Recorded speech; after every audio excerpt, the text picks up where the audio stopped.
Hello, everyone. This week we read from the double parsha of Tazria Mitzora, which describes the laws of the Mitzora, a person who's suffering from tzoraas, a mysterious dermatological affliction that is often translated as leprosy, although it was not leprosy. Rather some affliction of supernatural origins, which actually we no longer exists. It seems to have disappeared from the world. And the Torah says of the Mitzorah, Badad Yeshev, he shall live alone. Michutz lamachaneh moshovo, his dwelling is outside the camp. So this verse describes the Masorah, describing the Masorah living outside the camp, actually is what gives us the common expression that we say in Hebrew of someone whose views or practices are outside the bounds of our communal norms, that they are michutz lamachaneh. They're outside the camp. And Matzora is someone who is both literally and figuratively michutz lamachaneh, physically outside the camp, and also metaphorically outside the mainstream of society.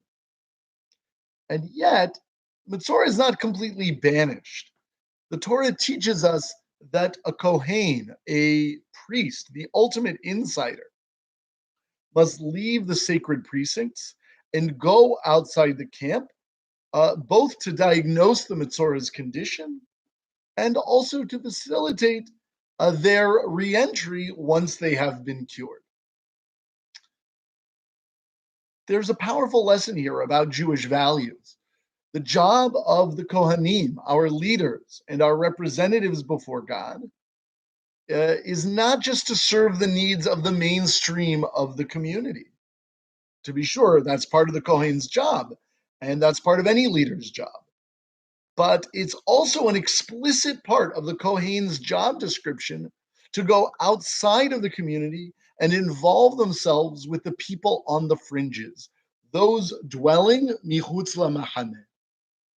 My teacher, Rabbi Avi Weiss, used to give the example. He likes to give the example of a circle of people dancing. And whenever you have a circle of people dancing, inevitably there's people who are participating in the circle and people who are standing outside. And Rabbi Weiss used to tell us that a leader is not only responsible for the dancing, a leader is also responsible for the people who are not dancing. And lest you think that this is just a theoretical parable, I'll say that when I used to daven in Rabbi Weiss's shul, the Hebrew Institute of Riverdale, and where I was privileged to serve as a rabbinic intern when I was in rabbinical school, each week I would watch as Rabbi Weiss would first start a circle of dancing during Kabbalat Shabbat, and then inevitably, a few moments later, he would break away and go dance with someone who was not part of the circle. And so, more than just maximizing the number of people dancing and included, Rabbi Weiss was modeling for his entire synagogue how to think about the whole of the community and how to care about and take steps to ensure the involvement of everyone. Every circle has its inside and its outside. As the Jewish people, whom the Torah refers to as Mamlechet Kohanim, a kingdom of priests, we, like the ancient Kohanim, are responsible for those outside the circle, the Mitzoraim of our community, those dwelling michutz lamachaneh as well as those inside. Now, thank God we don't have tzoras in our world today. Though if it's caused by lashon hara, derogatory speech, it's hard to understand why we don't see it everywhere. But even if we don't encounter actual tzoras, We have plenty of Mitzoraim, people who live outside of our community's inner circle. Strong communal norms are a good thing. They're a repository of values and identity, but they can also isolate those who cannot or will not conform to those norms. It's a beautiful thing to dance in a circle, but in doing so, we inevitably divide the room into those inside the circle and those outside the circle. In our community, we have many norms, not just of keeping Shabbat and keeping kosher. We have norms of how we dress, of how we educate our children. We have norms of getting married, norms of having children. We have norms that have nothing to do with Jewish religious or moral values. We have norms of what kind of profession we occupy. We have norms of how much money we have, what language we speak at home, who we vote for. We have norms of what we think a Jew is supposed to look like, as well as norms of physical and mental health and ability. Another mentor of mine, Nigel Savage, the founder of Chazon, used to say, I heard him say many times, that in a room full of Jews, every single person there is going to feel in some way or another that they don't belong. I'm older than everyone else, or I'm younger, I have more money, I have less, I'm the most observant person in the room, or I'm the only one without children, or the only one with children, or the only one who's not married, or I'm too left wing, or I'm too right wing. I'm the only one with my particular disability. I'm the only one of my sexual orientation. So perhaps we live in a world without sora'as, but we also live in a world where everyone, at least now and then, feels like a Metzora. So what do we do with the experience of being outsiders in our own community? And what do we do with the knowledge that at those moments when we are feeling most at home and secure, there are others in our midst who don't share that feeling? Parshat Metzora provides one model, which we've described, of the Kohen, the leader, the insider, taking responsibility for reaching out and bringing in the outsider. But the Haftarah brings another perspective, one that is perhaps even more powerful. In the Haftarah, we read that Shomron has been besieged by the Aramaean army. People are starving, things are looking grim. And we are told of 4 Mitzoraim living in the gates of the city. And they're in this liminal state, neither completely inside the community nor completely free from sharing the community's fate as our enemy army closes in. And these 4 Mitzoraim decide that rather than stay and starve to death with their fellow citizens, they are going to go and beg for their lives from the enemy.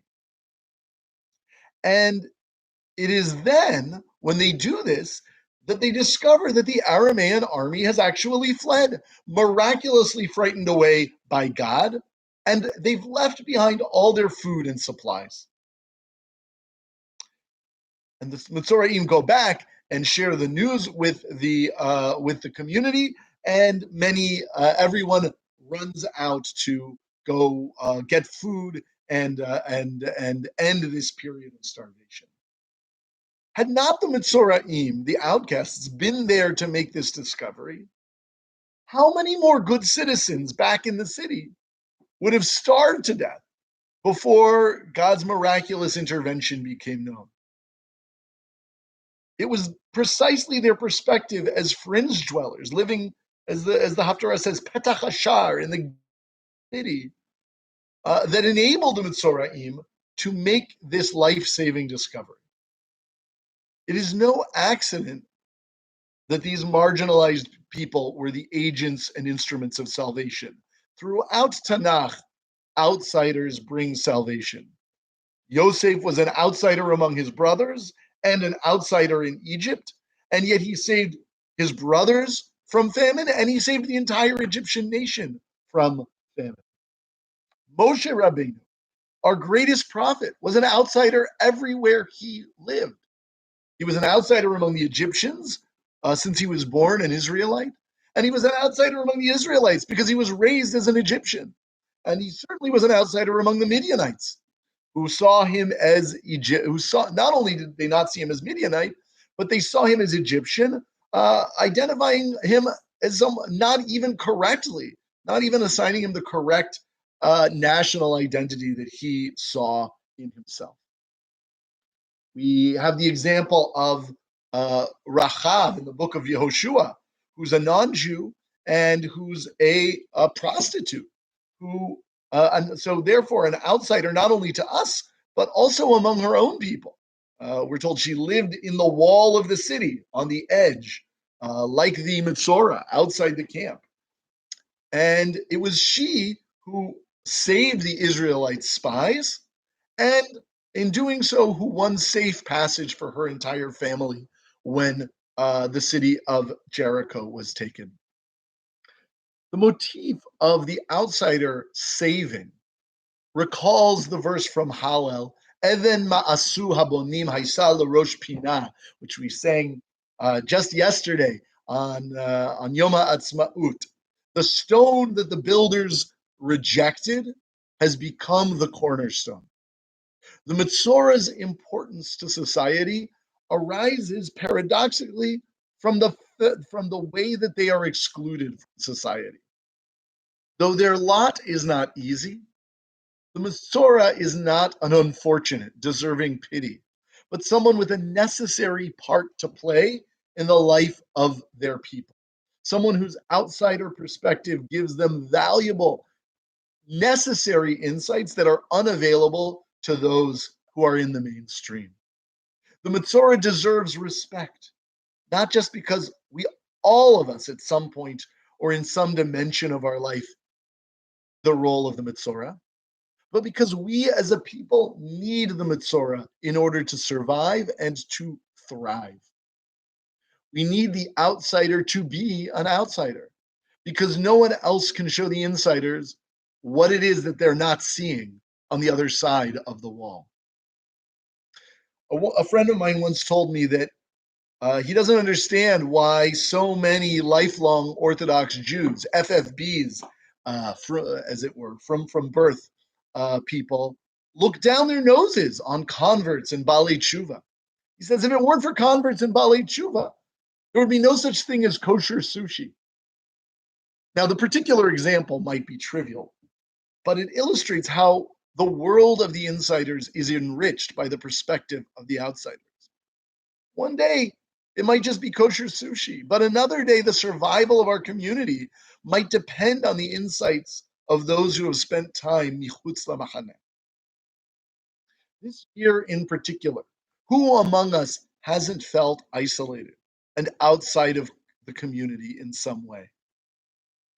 Thank God, more and more people are now becoming vaccinated, and as we return to more and more shared communal experiences, I pray that we remember the perspective of the outsider that we experienced this year and carry it with us, both so that we can help bring in others who may still feel that they're on the margins long after COVID is over, for of reasons, and so that we can enrich the life of our community with the perspective that we have gained as outsiders.